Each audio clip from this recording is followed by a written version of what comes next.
You come to political influence, Africa's influence is very low. The other time the Europeans attacked Libya, Africa objected, but the Europeans ignored Africa and went on and attacked Libya. And as you hear, Libya is now in chaos up to today. And that chaos of Libya has spread to the rest of the Sahel region, to Niger, to Mali, to Burkina Faso, to Cameroon, to Nigeria. And this was on account of something we advised the Europeans not to do, but they ignored us and went ahead and did it. This is political marginalization. So the question is, what happened? How could the first be last and for so long? Because you remember when I started, Africa was the first here, first there. Then somehow, 600 years ago, we started getting all these calamities, and we are still going through the same calamities. Now, the story of Africa is a long one. I don't have time to go through all of it. But fortunately, I'm in the bad habit of writing, and I have written about all this. For instance, those former Africans left here about 100,000 years ago. Until 100,000 years ago, this present man was living only in Africa. But they left about 100,000 years ago, and when they went into the cold climates of the north, they had no need for melanin, so eventually they lost the black pigmentation. And that's how you get all these different colors. The yellow, the Chinese, the whites, the Europeans, the brown, the Indians. And the Chinese had to adapt more specifically to their climate there, to have small eyes.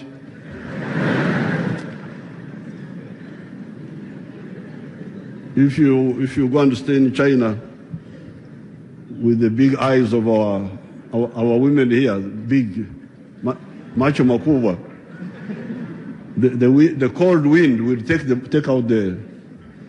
After a long period, you may not survive. So therefore, Africa, it's a long story, but I'm just touching on the main points. Africa is the origin of man. Africa is the pioneer for civilization. Civilization started here. The Egyptian civilization 5,000 years ago was here in Africa. Then later on, civilization spread to Greece, to Rome, and so on. Africa is the one which protected the modern religions at some crucial points. If you remember the story in the Bible of the children of Jacob who sold their brother Joseph into slavery, and then when there was famine in Palestine, all the children of Jacob came and joined their half-brother Joseph in Egypt, and they were able to survive. And they stayed there for many years until later on they were rescued by Moses. So again, you have Africa saving those people at a crucial point. When Jesus was born, you remember, the King Herod ordered that all the young children should be killed because he was worried, because somebody had told him that a new king had been born. So Herod said, kill all the children of such an age. Where does Joseph and Mary, where do they take Jesus? They hide him in Egypt until the danger is over. That is Africa.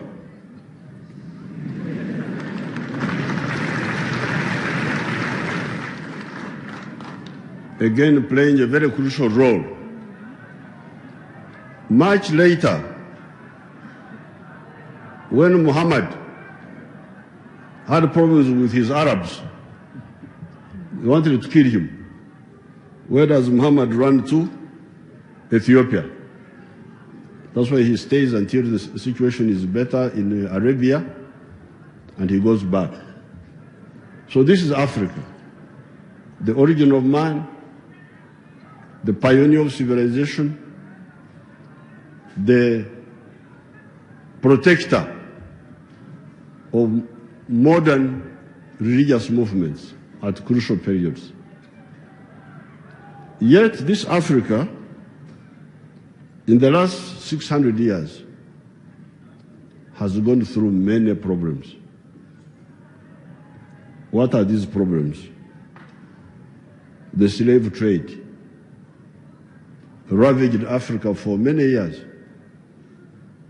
Many people perished in that trade. Up to today, if you go to the US, you will find black people there. If you go to the Caribbean, you find the black people there. If you go to Brazil, all those black people are there. They were taken there as slaves. Then there was colonialism. After, there is one of the scholars, Dr. Rodney, whom one of your people, your professors here, Migot, would know. He wrote a book entitled How Europe Underdeveloped Africa. Or rather, you could even have said, How Africa Developed Europe. The free labor of slaves is part of the efforts that liberated Europe from poverty. So that slavery went on for many years, and when slavery later on was found to no longer be profitable, when machines were invented during the early part of the Industrial Revolution, it was found that it was easier to use machines than to use unwilling laborers, slaves. So then the Europeans became Christian again, and they launched an anti-slavery movement. And that's how the the slaves were emancipated. But when the slaves were emancipated in the US and in the Caribbean, then the Europeans came here and now turned us into semi-slaves in the form of colonialism. Then after colonialism, we had now neo-colonialism. If you analyze each of these phenomenon, you will be able to get a long story at each stage. We had genocide in different parts of Africa. In Namibia, some of the people were almost wiped out. The Herero were almost wiped out for resisting colonialism. In Uganda, some of our people called the Banyoro, whose king resisted colonialism for a long time, Kabarega. They suffered a lot of suffering. Up to now, the population of Bunyoro has never fully recovered. Poverty in the era of affluence, because the modern age is the age of affluence. Certain populations in the world are affluent, they are rich. But Africa is still in poverty. So you have poverty in the era of affluence. And where is it found? In Africa.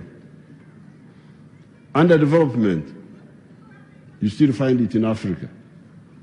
And yet, certain parts of the world have gone through 3 industrial revolutions. The first revolution was the invention of the steam engines, the use of steam engines. The second revolution was electricity and the rail transport. And the third revolution was the use of electronics in the 1960s. The third revolution. We are now entering the 4th revolution of artificial intelligence, where intelligent machines are threatening to replace the human beings in the workplace. Now, all this is going on, but Africa is still underdeveloped. Marginalization. If you look at the figures of global trade, Africa now is very, very, very, very low, very small contribution to global trade, even smaller than it was in the past.